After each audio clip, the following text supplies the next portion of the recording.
Bonjour et bienvenue pour ce nouveau numéro de 100% ETF, vous le savez, avec iShares, l'émission pour comprendre et bien utiliser les ETF. Et j'ai le plaisir d'accueillir aujourd'hui sur le plateau Adrien Walla, Commercial Wealth France et Monaco. Bonjour Adrien. Bonjour Laurent. Alors on va parler d'un sujet un petit peu différent, on va pas s'intéresser stricto sensu aux ETF aujourd'hui, mais plutôt des Français, ben oui, et de leur rapport à l'investissement. Pourquoi ? Parce qu'on va s'appuyer sur l'étude qui est parue très récemment, qui s'appelle People and Money, menée quand même auprès de 40 000 personnes en Europe, belle étude, et vous allez nous aider, Adrien, à la décrypter.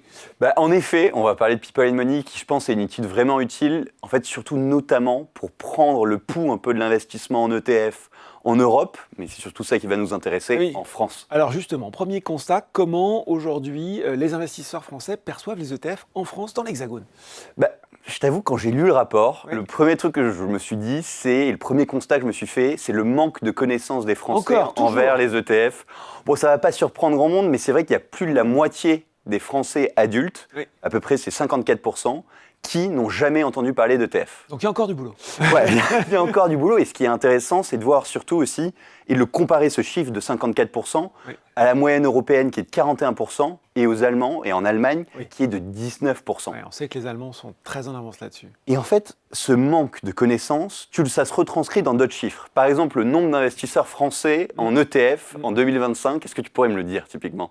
Je sais pas, du coup, je sais pas, 15-20%. C'est 2,6 millions de Français et d'investisseurs adultes qui investissent en ETF. En Allemagne, c'est plus de 5 fois ce chiffre, c'est 14,5 millions. Bon, alors là, voilà, on arrête là et puis on va déprimer. Est-ce qu'il y a quand même d'autres faits marquants, plus positifs à retenir de cette étude ? C'est que je pense que j'ai un biais. Je parle toujours des mauvaises nouvelles et après je parle des choses positives. Et les choses positives, il y en a. Tout d'abord, quand on regarde la croissance historique.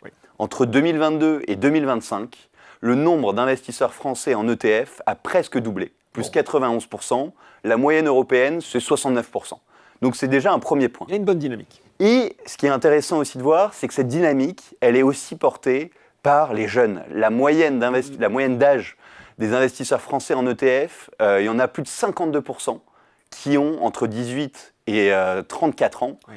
La moyenne européenne, on est à 37%. Donc c'est vraiment, en France notamment, une vague d'investisseurs assez jeunes. Bon, en même temps, Adrien, quand on parle des ETF aux gens, même ceux qui ne les connaissent pas, ils comprennent assez vite l'intérêt, ils sont assez vite convaincus. Donc là, on a eu un coup d'œil dans le rétroviseur. Moi, j'ai plutôt envie de voir quelles vont être les perspectives pour l'investissement en ETF. Et je sens que ça va bouger, c'est en train de bouger. Clairement, et notamment en France. C'est vrai qu'on a parlé du passé, on a parlé du présent, et si on se projette un peu sur le futur, ce à quoi on s'attend et ce que l'étude nous montre, c'est que dans les 12 prochains mois, on s'attend à ce qu'il y ait 1,6 million de nouveaux investisseurs français en ETF. Pas mal. Donc c'est positif et ça classe la France comme le deuxième marché où on s'attend à avoir le plus de croissance concernant le nombre d'investisseurs en ETF. Bon, donc c'est en train de bouger. Alors ces nouveaux investisseurs, c'est qui ? C'est encore les jeunes, j'imagine, ou pas que ? Oui, alors en effet, c'est en grande partie les jeunes. C'est pas la seule caractéristique que je retiendrai, mais les jeunes, c'est la plus marquante. Sur ces nouveaux investisseurs, on s'attend à ce que à peu près les 3/4 aient moins de 44 ans. Donc des jeunes. Moi, j'ai plus de 44 ans, mais on va passer sur ce point-là. Mais ce n'est pas le seul élément. Il y a un deuxième élément qui est, ce seront aussi des nouveaux investisseurs. Plus de la moitié d'entre eux, 55%, seront des primo-investisseurs.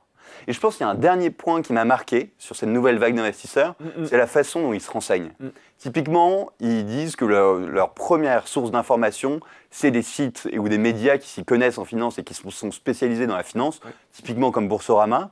Mais il y en a 15% d'entre eux qui disent aussi utiliser l'intelligence artificielle, notamment des outils comme ChatGPT, pour se renseigner sur la finance et sur les ETF. Et c'est une bonne première base super intéressante. Après, on rappelle qu'il faut toujours croiser l'information, parce que quelquefois, l'intelligence artificielle, il lui arrive encore de se tromper, mais allez vite, pourquoi pas ?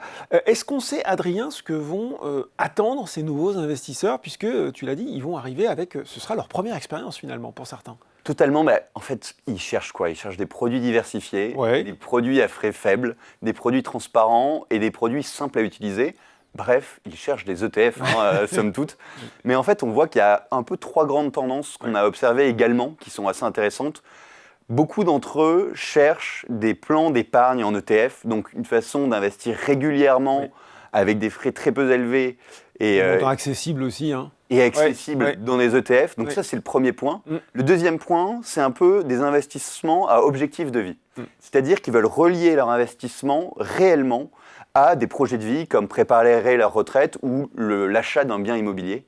Peut-être le dernier point également qu'on voit comme tendance, c'est on voit des investisseurs qui recherchent des solutions un peu clés en main, comme des ETF d'ETF. Donc un ETF qui lui-même investit dans d'autres ETF. D'accord. Et en fait, l'avantage, c'est tu n'as pas besoin de faire ton allocation, vu que c'est le produit qui est aussi un ETF investi directement. Donc tu as un produit déjà diversifié, mais aussi c'est une solution totalement transparente et clé en main, vu que c'est dans l'enveloppe ETF. Donc c'est un peu ça les trois grandes tendances qu'on voit, mais globalement, beaucoup de positifs. Beaucoup de positifs. La France est en retard, mais on est en train de le rattraper, ce retard, avec les jeunes et les nouveaux investisseurs. Merci beaucoup, Adrien, pour cet éclairage. Merci beaucoup, Laurent. Et je rappelle, pour ceux qui voudraient consulter l'étude en intégralité, on va mettre le lien, bien sûr, en dessous de la vidéo 100% ETF. C'est fini pour aujourd'hui, mais on se retrouve très bientôt pour un nouveau numéro.